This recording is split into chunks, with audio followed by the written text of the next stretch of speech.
Okay, Namaste. Today we'll be learning about 41st Sutra of the Samadhipada. This sutra is about the chittas merging with the object.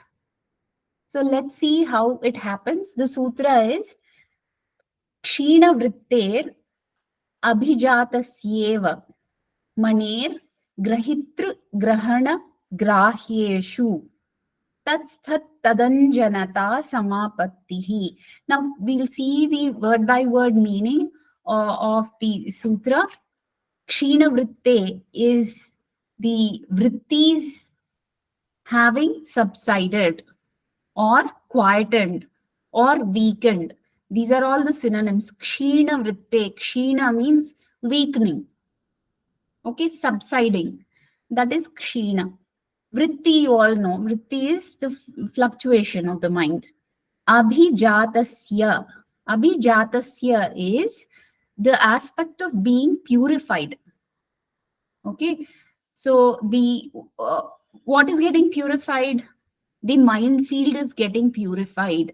Why is it getting purified? It is getting purified because the vrittis have subsided or weakened.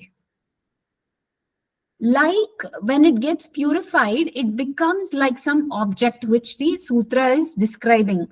Iva, the word iva in the sutra means like. Mani means just like the crystal. So it is becoming as pure as a crystal. Getting it? The mind is becoming as pure as a crystal. Now, why are they giving that analogy of a crystal? Because crystal has the ability to reflect whatever article or object it is associated or in close association with. Because crystal or a diamond is transparent. And that transparent nature creates that particular reflection. Whatever object is close to the transparent object, it will start reflecting that. Right? So the mind is compared to the money. The mind has become so pure after the weakening of vrittis that the sutra is trying to compare mind with the money. Okay. Now, after comparing it with the money, what is the sutra saying? Grahitra grahana grahyeshu. Grahitra grahana grahyeshu. Let me just explain this with the jam file that I created. Now, just to understand Grahitra grahana grahyeshu on the surface, Grahitra is the one who understands things. Who would understand things? It would be generally, if you take our own mind, it would be the buddhi, right? Buddhi would understand the aspects. What vishaya? Any vishaya, buddhi would understand the vishaya. So what is the grahitra? Buddhi is the grahitra, or nothing but the cognizer. Grahitra is none other than the cognizer, who is able to grasp. Okay, who is able to grasp the experience. Now, what is grahana? Ma'am, are you explaining through jam file? No, I didn't present the jam file yet. I would present the jam file in a minute. Okay. So, grahana is the instrument or the process, is the instrument or process through which that grasping is happening. We need something to grasp, right? What is that we need? We either need our sense organs, or there is some process going on in that aspect of grasping something, right? That process and the instruments that we use for grasping are called as grahana. Grahana. Okay. And grahyeshu. Grahyeshu, eshu is the continuation that they are giving, but generally the word is grahya. Grahya is nothing but the object that is to be grasped. Okay, the object that is to be grasped is called as grahya. Okay, now I go to the jam file. That's that. Let me also finish these two words and then we'll go to the jam file. That's better. Tat sthat is nothing but becoming very stable on them. On what? The mind becoming stable on grahitru grahana grahyeshu, these three aspects. There is a merging of these three aspects. Grahitru grahana grahyeshu. So tat anjanata. Tad anjanata is the mind is becoming capable of taking the color of that object. Okay, tad anjanata means the mind is able to completely merge with the object. That aspect of the mind being able to merge with the object is called as tad anjanata. Okay, so this total aspect where the mind is completely able to merge with the grahitra grahana grahyeshu, okay, and get into the color and is able to take on the color of the object. That aspect is called as samapattihi. When the mind becomes like that, just like a crystal or a diamond, where it is able to take on the characteristics like the color of the object which is placed in the close proximity. That attribute of taking on the color or the form of that object is called as samapatti. That is where one is considered to have complete absorption. Okay, now let's go to the jam file.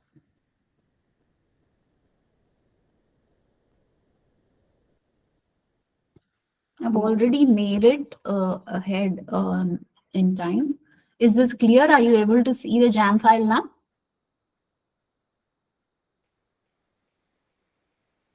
Please respond. Are you able to see the jam file? Yes, ma'am. Yes, ma'am. Yes, ma'am. Meeting, right? Okay. Okay.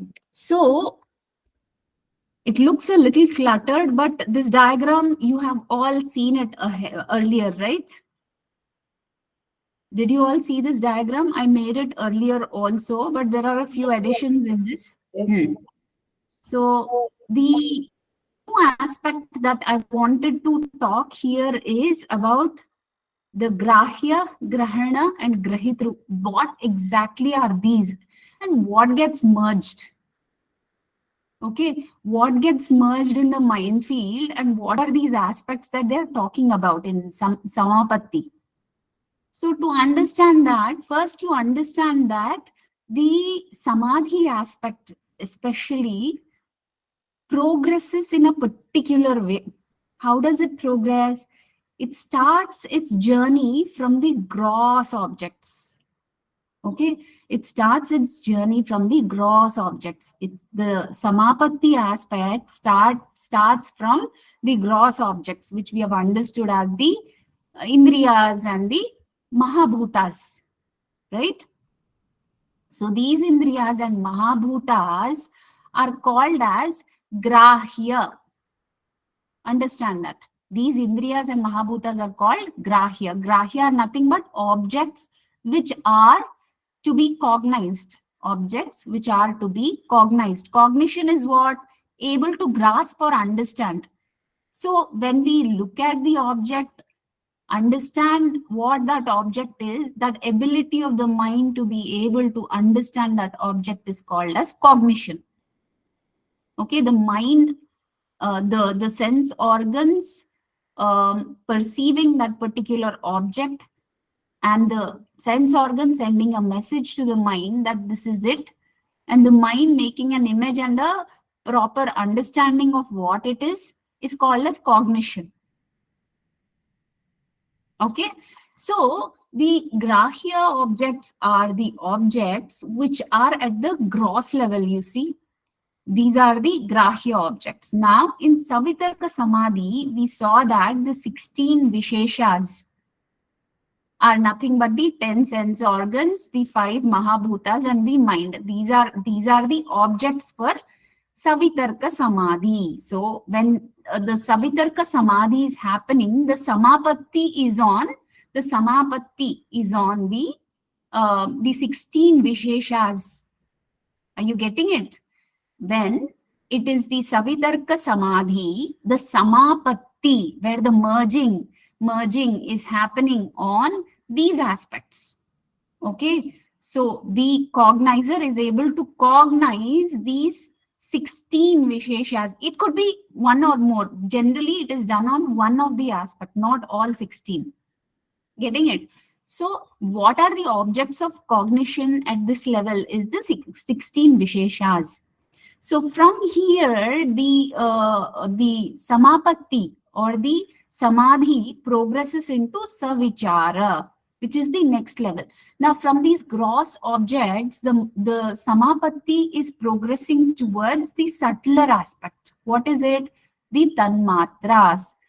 From the tanmatras, we have seen that the gross elements, the mahabhutas, are formed, which are more grosser and they have a particular form. But when we talk about the tanmatras, we know that tanmatras are subtler aspects. What are tanmatras? Can one of you quickly tell me?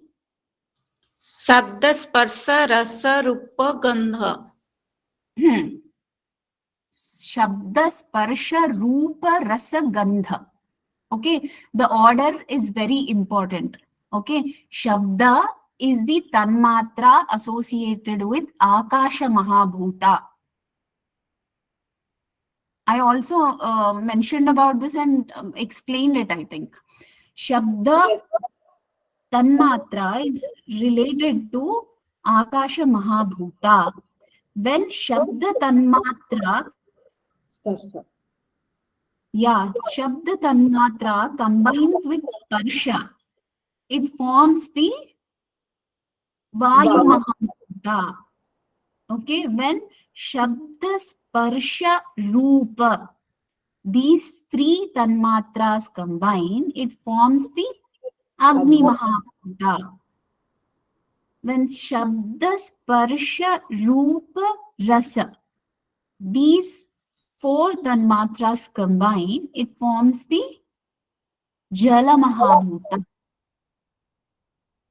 And when Shabda, Sparsha, Rupa, Rasa, Gandha combine, all these five tanmatras combine, that creates the fifth Mahabhuta, which is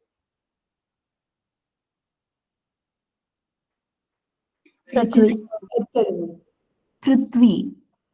Okay, please remember this. This is like very, very, very basic and very important also. You need to understand the evolution theory. Okay, how are these Mahabhutas forming? This is not just limited to Yoga Sutras. You will see the same concept being repeated in Atapradipika, Gheranda Samhita. You will see this in various other Upanishads and all those texts. Okay, this is important. This is very, very important. You have to keep these basics very clear. I think you all remember what the sense organs, the 10 sense organs are, and the mind. Yeah, I'm not going into that detail now. It is unnecessarily, it will take away time. So these are the subtler aspects. From the Mahabhutas, you see the progress is being made into the next higher level. The lowest level of the Prakriti. What was the lowest level of Prakriti? Let me use a marker.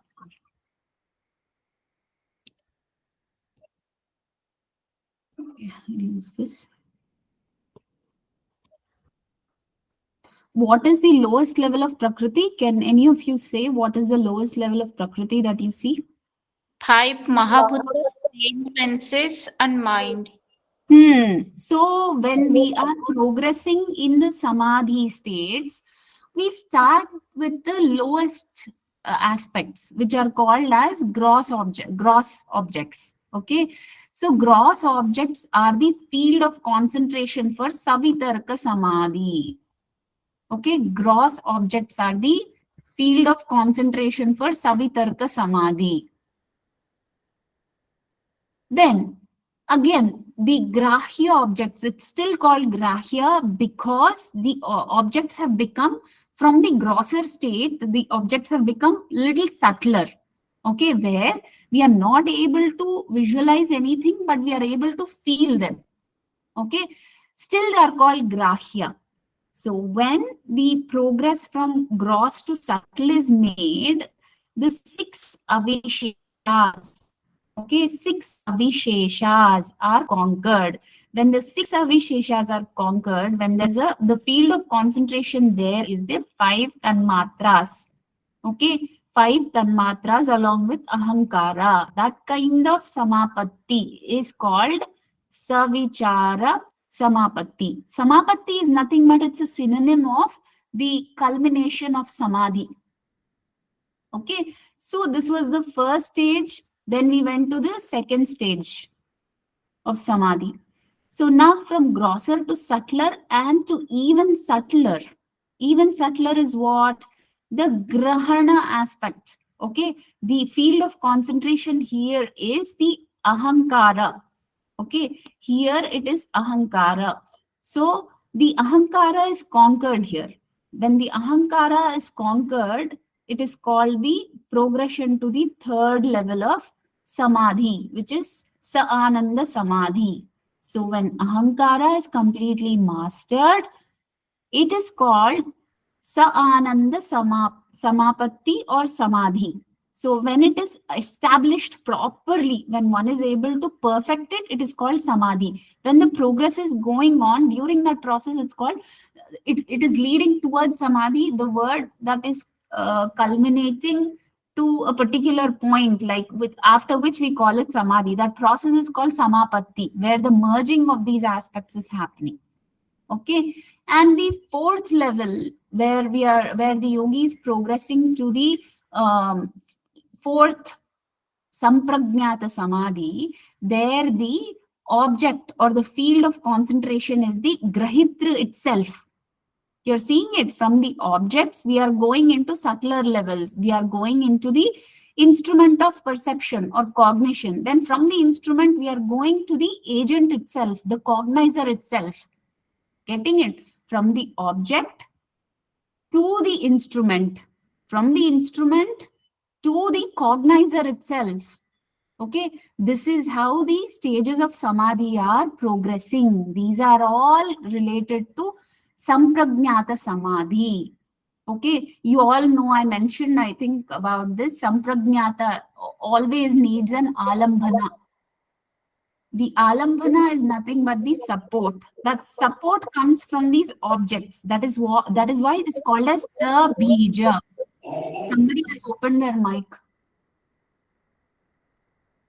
Okay, so it is called as sabija samadhi because we have all these aspects. These are all alambhanas, support, right? These are all support. So when we are using these alambhanas, it is called as sabija samadhi. So under sabija samadhi, we have seen that we have savitarka, savichara, sa-ananda, and sa-asmita samadhi.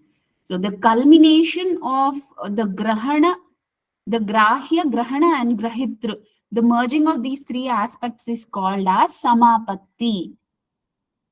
Okay, so finally, when it reaches this, it is called samapatti. And this stage is called as samprajnata samadhi. Okay, samprajnata samadhi. So you are seeing the evolution. So each stage, you know what it is called. Lowest stage, it is called savitarka. Next higher stage, savichara. Next higher stage, sa-ananda. Then sa-asmita.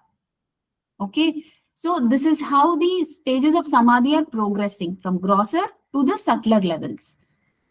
Now, in this, as I told you, I have one more thing to share with you. So here you see, this is a colorless crystal, right? This is a colorless crystal. Imagine it to be a diamond, which is colorless, very bright and shiny, very pure. Now, there are these colored objects which are placed very close to it. What is happening? This particular object, which is actually transparent by nature, is taking on the color of these objects. Getting it? And it is reflecting that color, isn't it? It is reflecting the color of these objects. Now, what the sutra is trying to say is, this is nothing but chitta. Just imagine this to be the chitta. Okay, chitta of the yogi. Now the chitta of the yogi is placed very close to the purusha. Okay, when that is when the vrittis, everything have subsided, when all the dirt that has to go away from the mind has been completely gone, the chitta is placed in very close proximity with the purusha. So the purusha's reflection is on the chitta. Getting it? The purusha's reflection is on the chitta. Okay, that is what it is trying to say. Okay, is this clear now? Yes, ma'am. But before in the diagram, we have that grahana part, right? Grahana. In Grahana is the that- process.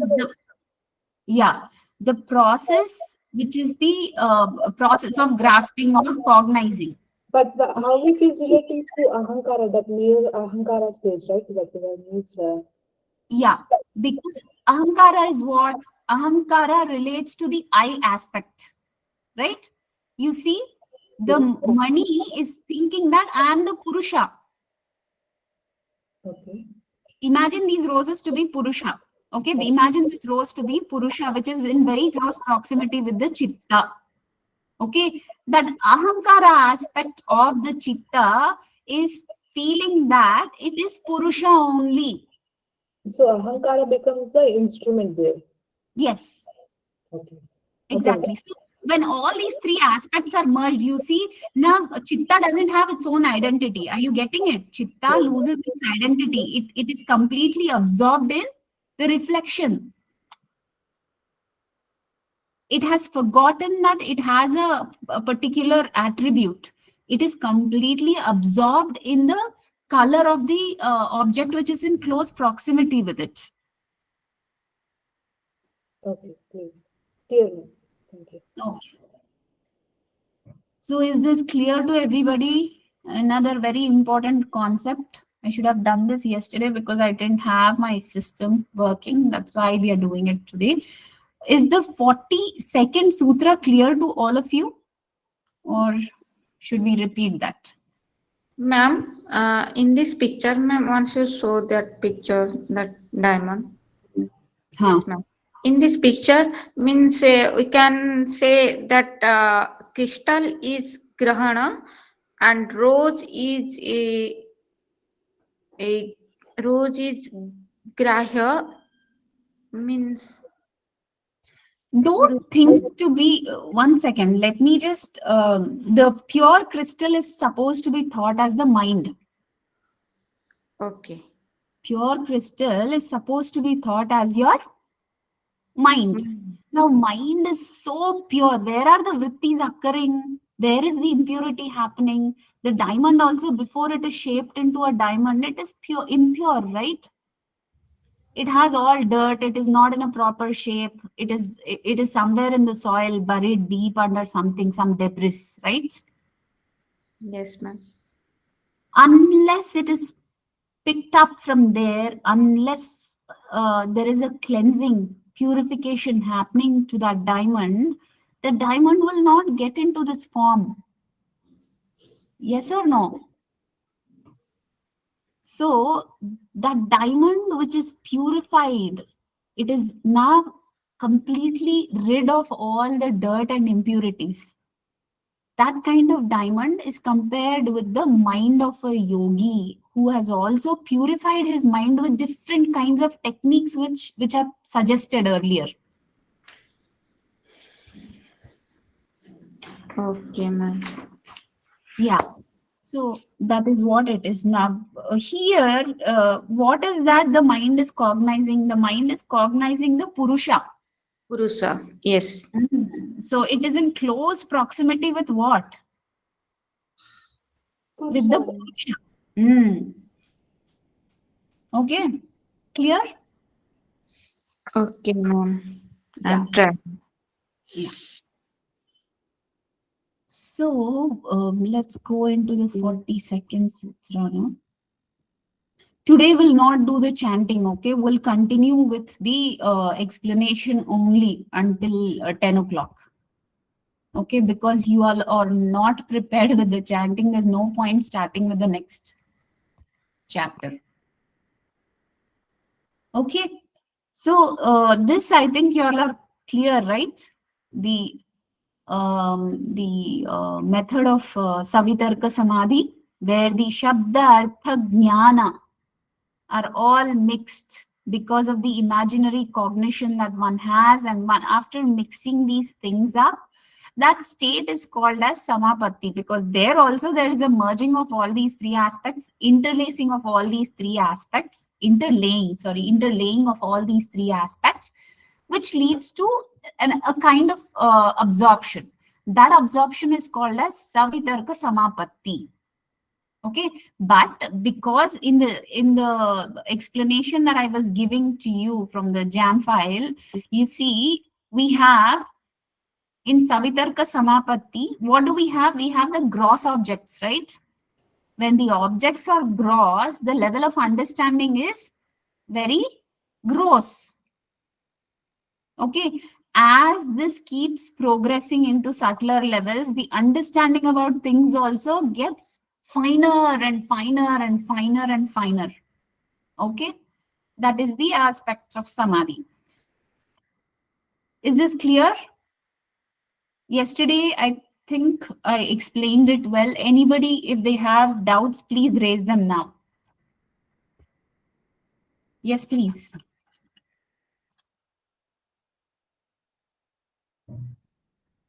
You have to speak up, otherwise we'll lose time. Understood, ma'am. No, ma'am, it's clear. Yes, ma'am, clear. Okay. So I'm proceeding with the 43rd Sutra. This was completed yesterday. Now, the 43rd Sutra talks about the Nirvitarka Samadhi. So, Nirvitarka I haven't introduced now. Let me just give an introduction before we start with the explanation, before I start with the explanation of the Nirvitarka Samadhi. So now we have seen that in Sampragyata Samadhi, we have learned there are 4 kinds of Samadhis, right? What are the 4 kinds of Samadhis? You all know them. So, let me change the marker. Okay. Okay. What are those, sir? Savitarka, Savitarka, Jara, Savichara, Sa. Ananda, Sahasmita. Savichara, Ananda, and Asmita. Right? This is what we have learned. Right? So, Savitarka is the triad of the Shabda, Artha, Jnana. and Jnana. Right? It's a triad of these 3 aspects. When it comes to, there is another finer state in the Vitarka Samadhi. Now, Vitarka can be Savitarka, which has the aspects of these 3 elements, the Shabda, Artha, and Jnana. When there is no influence of Shabda and Jnana, only the object remains. So only the object remains. Artha is nothing but it is supposed to be the Artha, the meaning is meaning itself. But Artha means also the resource or the object. Okay. So here the Shabda and Jnana get negated because Shabda is the hearing aspect. We hear about the object. So it is coming from the hearing ability. Okay. Jnana comes from inference, right? Jnana comes from inference. Do you all know about what is this? Nyaya philosophy's way of understanding things, like it is called, just give me a second.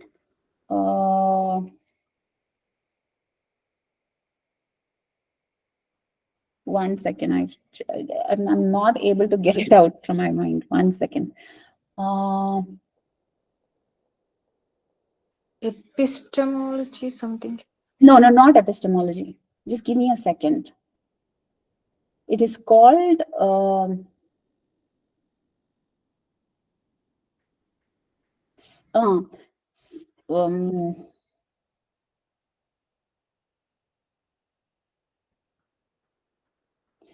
what is the first word? It is manana and nididhyasana. The two other things are manana and nididhyasana. The first Shravana, Manana, Nididhyasana. Shravana. Okay, Shravana, Manana, and Nididhyasana. It is coming from these three aspects. Okay, Shravana is what? Shravana is by listening, right? Whom do we listen to? We listen to somebody who knows about it, right? So Shravana is coming through the listening aspect. Manana is like we are reflecting on what we have understood from that listening. Okay, Nididhyasana is like you are trying to implement that knowledge, right? You're trying to implement that knowledge. So these are coming from external sources. Yes or no? These two aspects are coming from external sources. The Shravana aspect, which is nothing but leading to the Shabda, and the Manana aspect, which is coming from, the Nididhyasana aspect, which is coming based on the Jnana that we have accrued. Okay, it could be from the understanding. From that understanding, we infer things and then proceed with that knowledge, right? So the Jnana is also coming from a different source. Now, these two aspects in Nirvitarka Samadhi,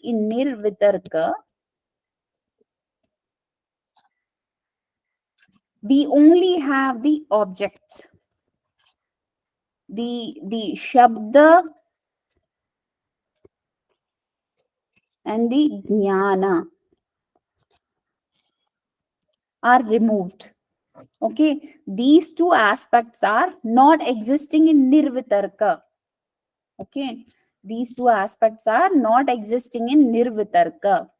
Okay, when the Shabda and Jnana are not there, the concentration is only on Artha. There is no interlaying or the interference of all the three. There is no merging of these three. Okay, there is only Artha. When there is only Artha, when Artha is nothing but the object. If you take cow as the object, the sound that it makes, like cow, the word cow, it is Shabda. Okay, the cognition aspect, after we have learned about the cow, we understand that, oh, the cow has 4 legs, it has 2 horns, it has a mouth, okay, it has a body, it has a tail. These aspects we have learned. And from that knowledge, we infer that, looking at a 4-legged animal, we infer that this is a cow. Okay, that is Jnana. So Shabda and Jnana are completely eliminated. What remains? The Artha. Artha is nothing but the object itself, the actual animal. Okay, that is the only thing that remains in Nirvitarka. The name of the organism and the knowledge that we have about the organism are all gone. Okay, because we understood that these have different attributes. They are attributes of their own. When the Samadhi stages are going into finer and finer levels, those things are also not required. So they all drop off, and in Nirvitarka, we only have the object in the mind. Okay, the field of concentration is only on Artha in Nirvitarka Samadhi. Then in that is about Nirvitarka Samadhi. Let us go back to the sutra and see what it says. Okay, so Nirvitarka Samadhi, Smriti Parishuddhau. Now, what is Smriti? Smriti is the memory. Parishuddhi is what? Pari is complete, Shuddhi is purification, right? Upon complete purification of the memory. Okay, Swarupa Shunya. Swarupa Shunya is what? Swarupa is form. Shunya is completely devoid. So Swarupa Shunya means completely devoid of its own form. Just like or as if, iva is as if or as though. Artha matra. Artha is what? The object. So there is nothing which is coming from the memory or the mind is clean here. Okay. So what appears here? It is as if there is only artha matra. There is only artha matra. Nirbhasa is the illumination, is the shining what of that object. So mind field has only that object shining in it. It does not have the meaning, it does not have the knowledge, it does not have the word in it. It only has the object in it. Okay, that state is called as nirvitarka samadhi. Is this clear? Ma'am, will you repeat again once this thread finish? Yeah. So smriti is memory. Parishuddhi is upon complete purification. Swarupa shunya means devoid of its own form. What is devoid of its own form? The mind field is devoid of its own form. So it looks as though Iva is as though. Artha matra is of only that object. So what remains in the mind field? Now the mind field has only the object in it. Artha matra is having only that object within it. Is called nirvitarka. Nirbhasa is shining or illuminative. Okay. What is illuminative? The object is illuminative in the mind. It is the only aspect which is illuminating or shining in the mind, devoid of everything else. That aspect is called as nirvitarka.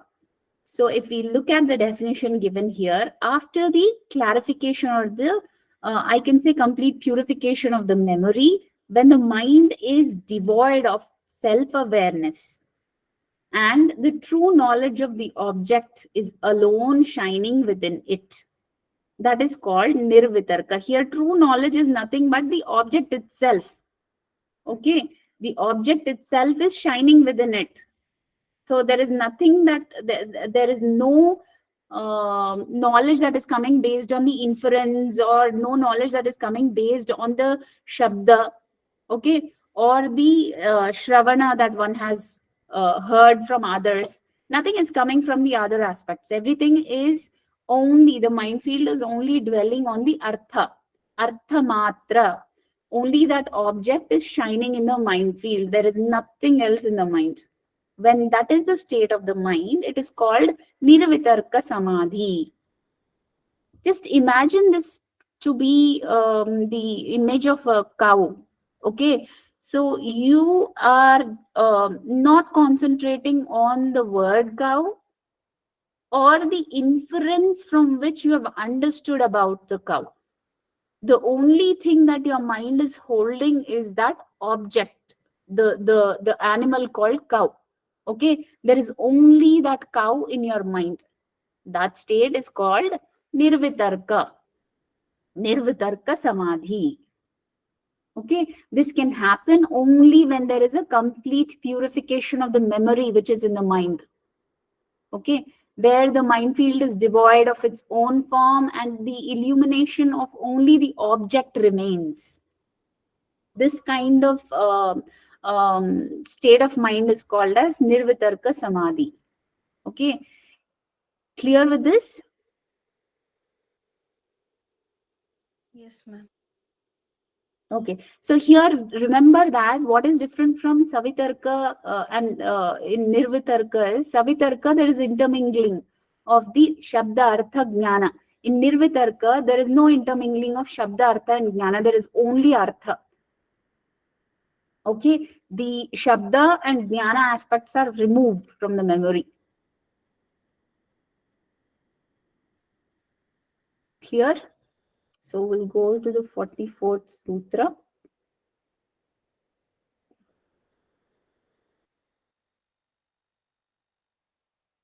Now, what are the other forms of samadhi which are, there are other forms of samadhi also, right? Savichara, there is another samadhi called nirvichara. Then we have Ananda and Asmita, right? All these samadhis are there. Let me go back to the jam file to show you where it is actually supposed to be placed.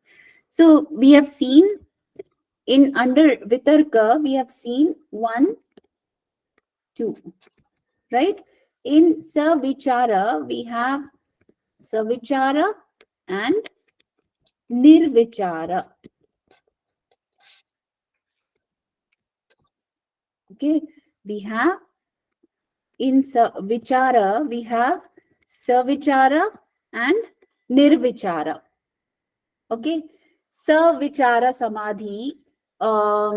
Etayaiva, the sutra says, Etayaiva Savichara Nirvichara cha Sukshma Vishaya Vyakhyata. So you understood the order, right? You understood the order. First it's the Savitarka, then Nirvitarka, then comes Savichara, then Nirvichara, then comes Ananda, finally Asmita. This is the order. Now we are at the Savichara and Nirvichara. We'll go back to the sutra and understand it from there. So Eta Yaiva is by this alone. By what? By this alone. So which is nothing but Savichara and Nirvichara. So by Savichara and Nirvichara. Savichara means accompanied by subtle thoughts. Okay, Savichara is the samadhi that is accompanied by subtle thoughts. Nirvichara is the samadhi that is devoid of even those subtle thoughts. Okay, Nirvichara is a samadhi that is devoid of even those subtle thoughts. Savichara is a samadhi that is accompanied by subtle thoughts. Nirvichara is the samadhi that is even devoid of those subtle thoughts. Cha is and. Sukshma Vishaya. So it is also having, as we know, it is having subtle objects as its domain. Okay, it has subtle objects as its field of concentration. Vyakhyata, that is what is explained. So one needs to understand that Savichara and Nirvichara deal with subtle aspects. Okay, Savichara is going into the subtle thoughts, and Nirvichara, where even those subtle thoughts are removed. So it is, that state is devoid of those subtle thoughts also. Cha Sukshma Vishaya. So also having these subtle objects in its domain, Vyakhyata, that is what is explained.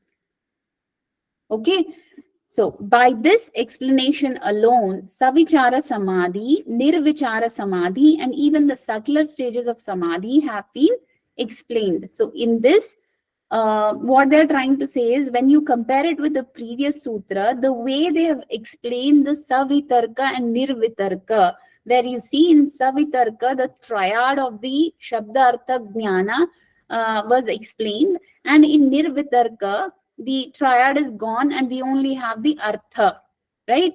So similarly, in Savichara and Nirvichara, there is another triad that we have to understand, and there are some aspects which drop off in Nirvichara. So let's see what those objects are.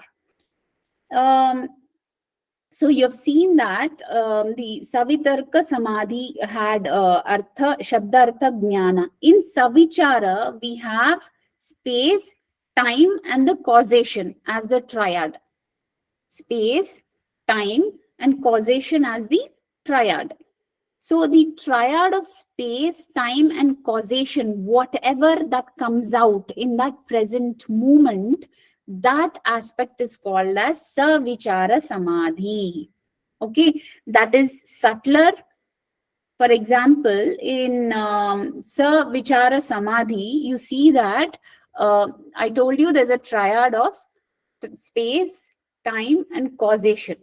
Okay, everything that we see occupies some space, and it is present in some period of time, right? In that particular form. which is the causation, which is appearing because of the causation, right? So in this particular space at that time, you see a particular object in its form. That very object, that very aspect in that which is confined in that space, time, and causation, that aspect is the aspect that is concentrated upon. These three aspects are merged, and whatever the yogi is concentrating on, that becomes the object of the samadhi there in sa vichara samadhi. So the important aspect that you have to remember is the triad of space, time, and causation. Okay, so the object of concentration is realized when when there is a confluence of those three aspects. So what comes out at that time in that particular space, and the aspect of evolution, the causation, that aspect is called as sa vichara samadhi. So how you can understand this in a little more detailed ways? Here, I don't think they might have given a clear definition, I'm very sure. Can we consider this as a time travel also, ma'am? If I want to go back and at a certain time something happened, if I meditate, will I be able to know what happened in that time? Something like that? Or You will no? be able to know. That is that comes through the meditation aspect, which we see in vibhutis. Like you will know exactly the what was there in that particular point of time. But this aspect, savichara samadhi, I'm trying to explain that it is the triad of space, time, and causation. Okay, it is the triad of the space, time, and causation. Those three aspects combine, and then whatever comes out is the object of the concentration for savichara samadhi. Okay, here you can imagine the subtler aspects, which are the tanmatras. So we saw that in savichara samadhi, the grahya aspects are the tanmatras, right? From the jam file.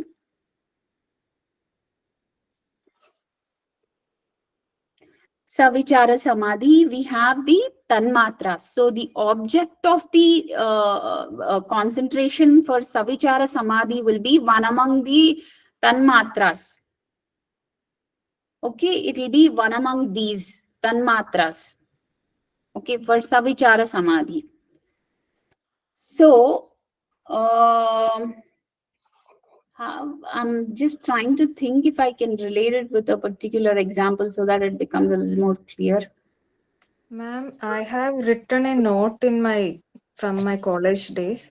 That MA, but I don't know from which text I wrote it, but there is an example of sun given here. So, Okay, sun, is it a subtler aspect of sun? Okay, read out what you have written. So first, it is explaining about Savitarka Samadhi. Savitarka Samadhi is analogous to focusing without distraction on the sun, cognizing it as an object of a certain shape composed of fire atoms and situated at a certain distance with some intuitive awareness of its name and function in the natural scheme of things. And in This is Nirvitarka, Savitarka, no? yes, Savitarka. And Savitarka. one by one it is written. So in Nirvitarka Samadhi can be compared to the deepening of one's focus until one sees the sun only as a luminous object in the heaven, but without awareness of its name, size, distance, etc. And in Savichara corresponds to perceiving that the fire element of the sun is actually Tanmatra, subtle element of light. When all awareness of space, time dissolves, one sees pure light devoid of color, not just sun, but all things, omnipresent, eternal light. Then it is Nirvichara.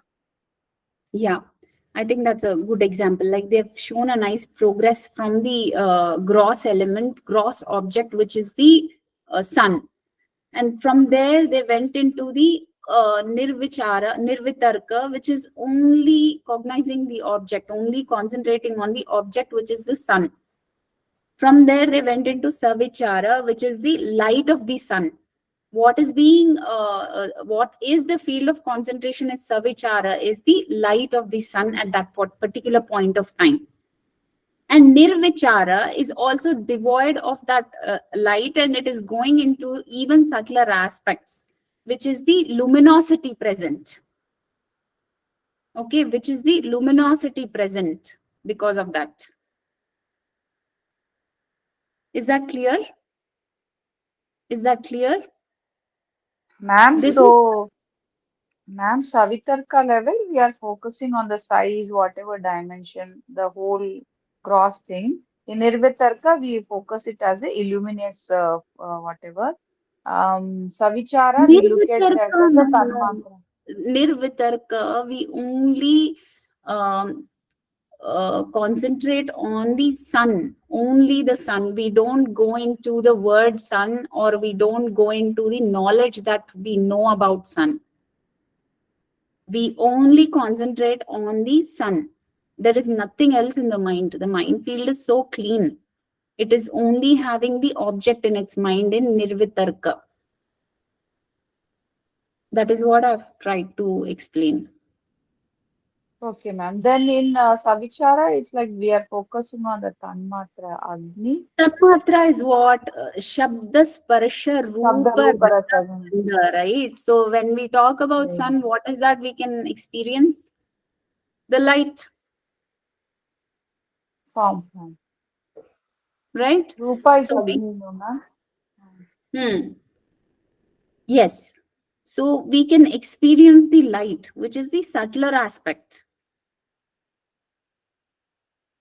Right? You can either use your the sense of sight, or you can use this sense of touch. Okay, touch is how hot or cold it could be, but the brightness can only be felt with the sight, right? Rupa.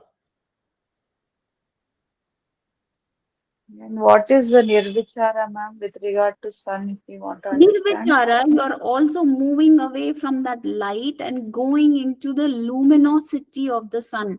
So you're not even thinking about the tanmatra there. You're going into the level of grahana, where you know that there is luminosity all around.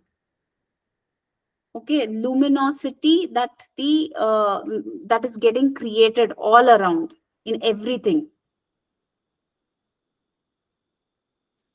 That is the nirvichara aspect. Okay, Shuja, just read out the last sentence that you read for nirvichara. Yes, ma'am. Savichara corresponds to perceiving that the fire element of the sun is actually tanmatra, subtle element of light. When all awareness of space, time dissolves, one sees pure light devoid of color, not just sun, but all things omnipresent, eternal light. Then it is nirvichara. So everything is dissolved. There is no distinction of time, space, and causation there. Okay, so when there is no space, time, and causation, so you see that everywhere, right? It's not limited by space or time, and even causation. When there is no restriction of those, you see that everywhere, in always. That is why she's saying it as omnipresent. Okay, that is nirvichara, which is devoid of the restrictions of space, time, and causation. Is this clear? Yes, ma'am. Yeah.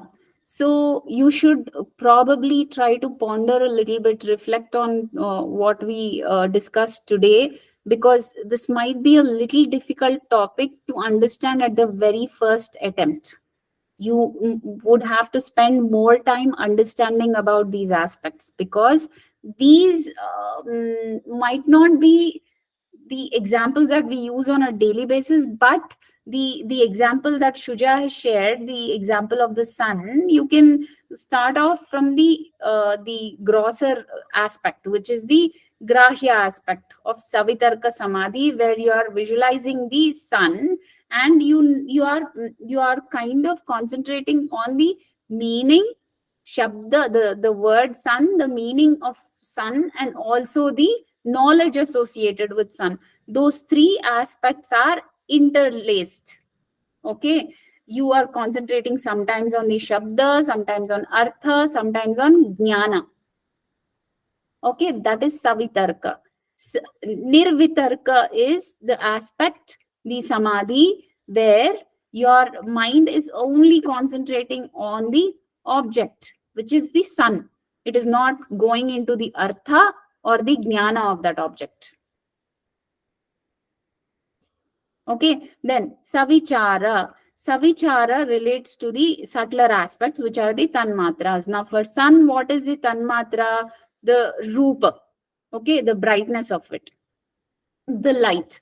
So the object of concentration here is in that particular zone, at that particular time, you are able to see a particular color of the light that is emitted from the sun.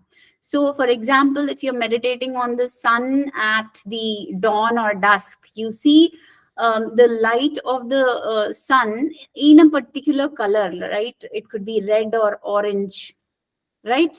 It could be a meditation done on that particular aspect, which is in the confines of space, time, and causation.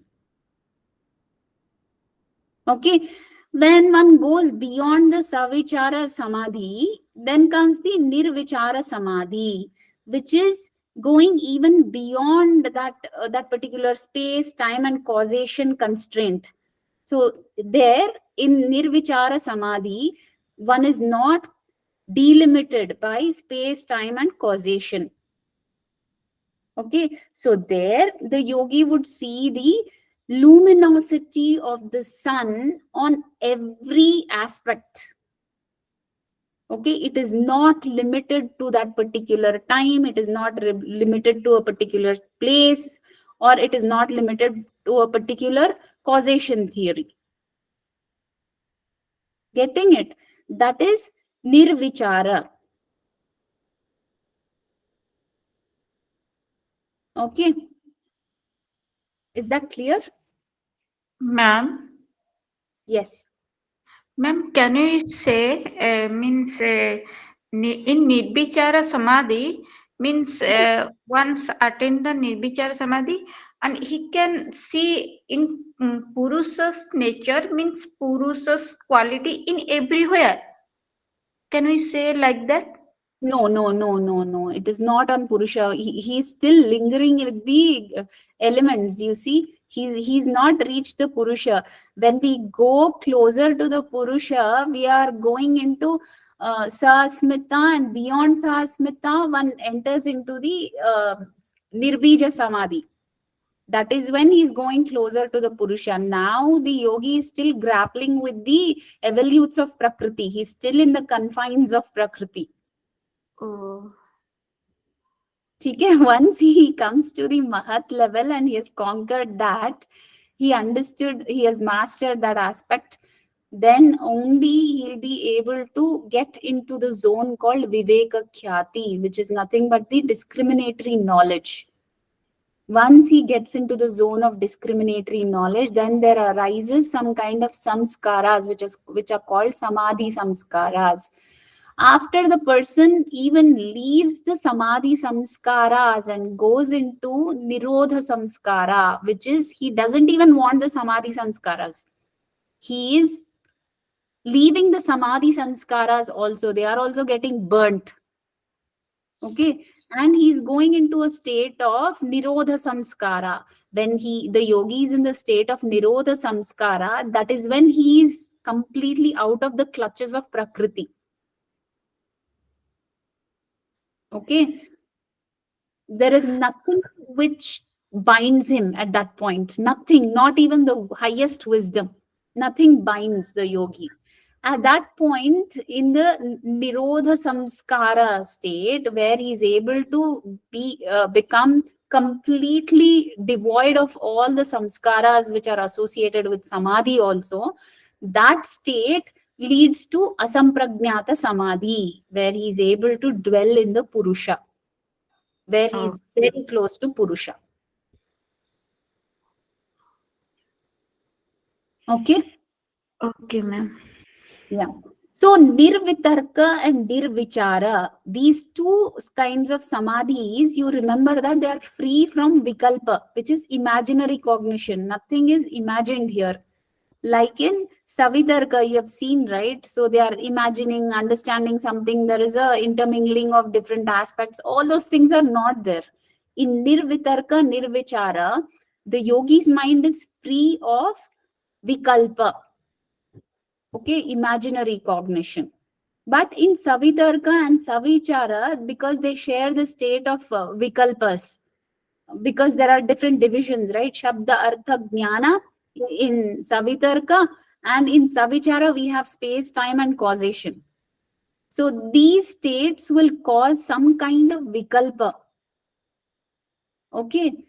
That is why Savitarka and Savichara would have some kind of vikalpa associated. Nirvitarka and Nirvichara wouldn't have any such vikalpas in them. Clear?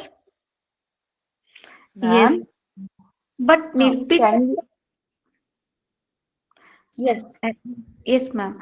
But in Nirvitarka, that alambana we are taking artha, means that object also, na? We are taking one, but we are not confused. We are only taking that object into concentration, into the field of concentration. So We we are can call the object alambana, support. It is not nirbija, it is nirvitarka. Yes, ma'am. There is a difference between nirbija. Nirbija is without any support. These are all sabija only, aspects of sabija samadhi only, right? We Yes. definitely, though it is nirvichara or nirvitarka, we still have alambanas here. Don't forget that aspect. We are still in the stages of the sampragnata or sabija samadhi. We never got into the nirbija avastha. Getting it? Don't get confused. We are not in nirbija state. We are definitely in sabija state only. In sabija state only, we are talking about different kinds of sampragnata samadhis. So 45th sutra. Ma'am, I have a query. Yeah. So, when you said that Nirvitarka and Nirvichara, at this level, mind is free of vikalpa. So, can we also say here that at this stage, the one of the chitta vritti has been overcome, ma'am? What we learn as five chitta vrittis in the beginning?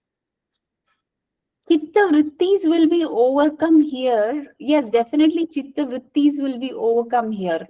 But we are not devoid of them. We are not completely devoid of them. There are vrittis going on until the time we attain the Nirodha Samskaras. There are vrittis going on in the mind. Okay, there are Okay, vrittis. ma'am. But what happens to the vrittis is they weaken. Okay, they weaken and they become subdued. Vrittis are definitely there. Ma'am, even after Savitarka, we have that Nirvitarka, right? Then after Nirvitarka Samadhi, we will go to that Savichara Samadhi, step by step. Yes. Then in Savitarka, we are free from Vikalpa. And after Nirvitarka, in Savitarka, we have the Vikalpa aspect. And after that, we are free from Nirvitarka. And again, we are coming back to the Vikalpa aspect again in Savichara. How it is possible? Because in Savichara, the object has changed, right? From gross, it became subtle. Okay. So in subtle aspects also, there is some kind of intermingling of that space, time, and causation, right? Then we cannot say that in Nirvitarka we don't have the Vikalpa aspect. No, nirvitarka, because the object of concentration was gross object. So when the gross object is understood in a particular way, it leads to a cognition where the other aspects which are related to its meaning and its the sound that is heard when that word is being used, or the knowledge that accrues from what we have heard in the past, all that is gone. Nothing of that sort remains in the mind. What remains in the mind is the object itself. Only the object, no name associated with it, no knowledge associated with it. That is lost. So there is no intermingling or interlaying of the other aspects, right? What remains is only that one thing, which is the object itself. After that, when the yogi progresses into the subtler aspects, which are the tanmatras, from the mahabhutas, he's going into the tanmatras. When he moves from grosser to the subtler aspect, that is when there is a different kind of hurdle that he comes across. What is the hurdle here in the savichara stage of consciousness? What happens is he's getting into the kind of intermingling of the space, time, and causation. Okay, here what is happening, he's able to cognize the aspect only at a particular space, time, and its causation, based on its causation, right? So causation is what the reality related to the atoms and the elements that are being produced based on those how can I explain this? Yeah, the atomic realities of that gross element. Okay, that is being product of the tanmatra. You're seeing it. So tanmatras lead to the gross objects, right? Like for example, when you combine shabda, sparsha, rupa, you will be able to see the fire element, right? Yes. So how is the fire element being caused because of these three realities, right? How is the fire element being caused because of these three elements? So it is still, the mind is still lingering with that aspect of causation, space, time, and causation. It is still in the clutches of these three. When in the clutches of these three aspects, the samadhi that accrues is called as savichara samadhi. So here, the mind is not devoid of, the mind is delimited. I can say it is only able to see a particular aspect. It is not able to see anything beyond that. It is confined based on the space, time, and the causation. Okay, so when these three, the space, time, causation, all the three are removed, that is when the mind goes into the nirvichara state. Nirvichara state is not delimited. It does not have any vikalpa in it. Vikalpa associated with that tanmatra. Vikalpa associated with that tanmatra. In nirvichara, what have we seen? Nirvitarka, sorry. We have seen that it is devoid of the vikalpa that gets created because of the triad of those three. But in nirvitarka, sorry, only the object remains. Here in nirvichara, all the three are gone and only the luminosity of the sun remains. Okay, only the reality of the luminosity of sun remains. Getting it? But still, remember, we are still in the evolutes of Prakriti. Sun is also an evolute of Prakriti. We are still in the tanmatras that are associated with it. Getting it? So, in nirvichara, the object of concentration is the luminosity. Okay, which is not delimited by space, time, and causation. The luminosity is seen irrespective of the space, time, and causation. That is the level of concentration in nirvichara. Okay. So, should we? 45th Sutra says the extent of samadhi. Now, I was always explaining about this in an indirect way. Now we'll try to look at it in a much more detailed way. Extent of samadhi is sukshma vishayatvam. Sukshma vishayatvam, what are the subtle stages of samadhi that we have seen? The vichara and nirvichara samadhi, that is extending up to what extent? So it is extending all the way up to the alinga, which is nothing but prakriti. Okay, these subtler stages of samadhi starting from savichara and extending all the way up to prakriti. That is the scope of the samadhi. Okay, that is the scope of which kind of samadhi? Samprajnata samadhi or sabija samadhi. Until which point is it extending? It is extending all the way up till alinga, which is prakriti. Okay, so remember, sukshma vishayatvam, the subtle stages of the samadhi. So having the subtle aspects as the objects, cha and alinga, prakriti. Alinga is nothing but prakriti is called alinga because it is an efficient cause of its own, right? It didn't come from any other aspect, any other object. So it's called alinga. Paryavasanam. Paryavasanam is the aspect of extending itself. So where does this samadhi extend itself? It extends itself up to the alinga. It extends itself up to prakriti, all the way up to prakriti. If we go back to the jam file, the jam file. So from the sukshma vishayam, we are going all the way up till alinga. We are going all the way up till alinga during the progress. Okay, the progress starts from here and goes all the way up to alinga. Getting it? That is what the sutra is saying. Sukshma vishayatvam cha alinga paryavasanam. Okay, clear with this? Clear with this? Now, who are at the stage of alinga? Do you remember the sutra that I spoke? We already spoke about this. Who are at the stage of prakriti? Who are beyond the mahat level and very close to prakriti? Videha bhavapratyaya videha prakriti videha stage yogi. No, prakriti laya yogis are very close to alinga.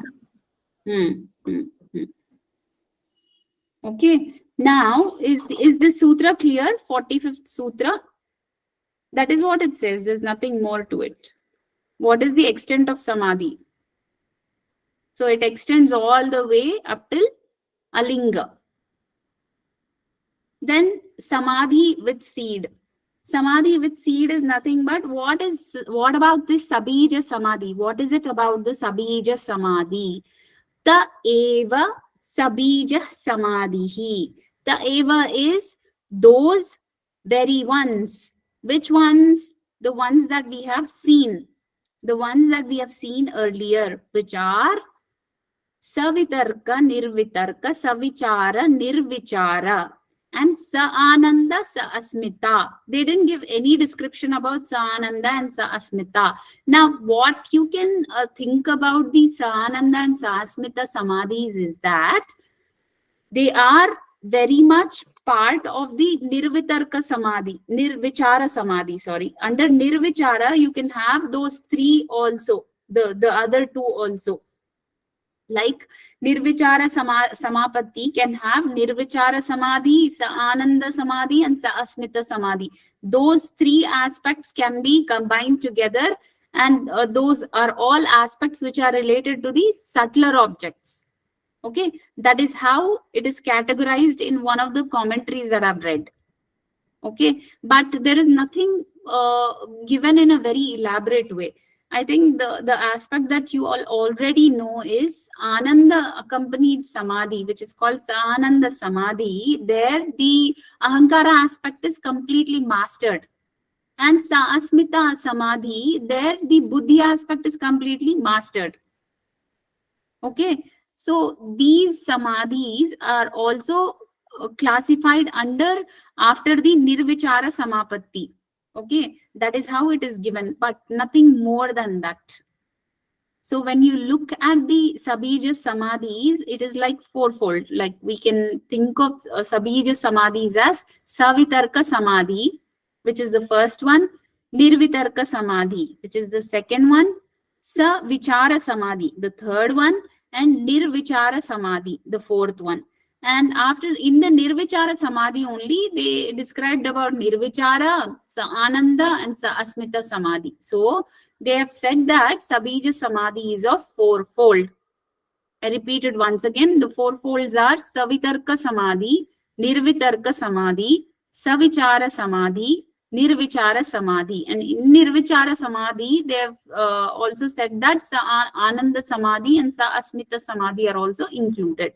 So this is what is being said in one of the commentaries that I've read.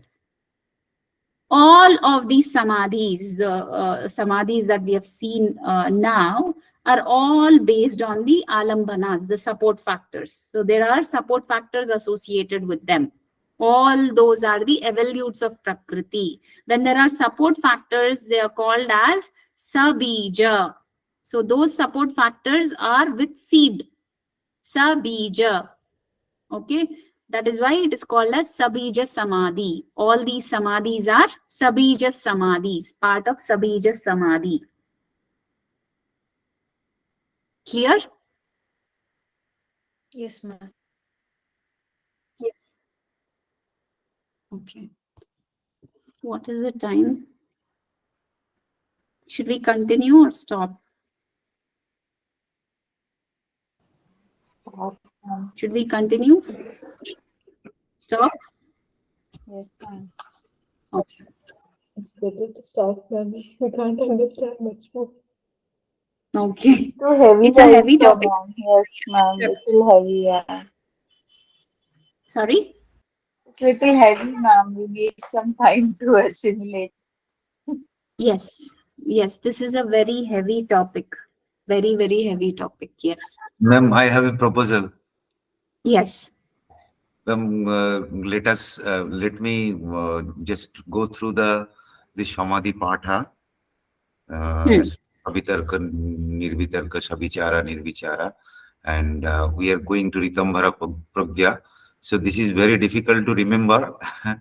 So if we just go through the all these sutras and try to understand ourselves, and if we revise tomorrow, then that will be better for me. Yeah. So go through it, revise it, then we'll continue with the 47th Sutra tomorrow. Before that, I would like to conclude by asking a few questions. Like we can just revise it very quickly. I would like you all to be attentive for the next 5 minutes. Now, so what did you understand from the 41st Sutra? Can one of you explain the 41st Sutra? We need not look into this. I'll stop presenting and also the recording. And then we can probably...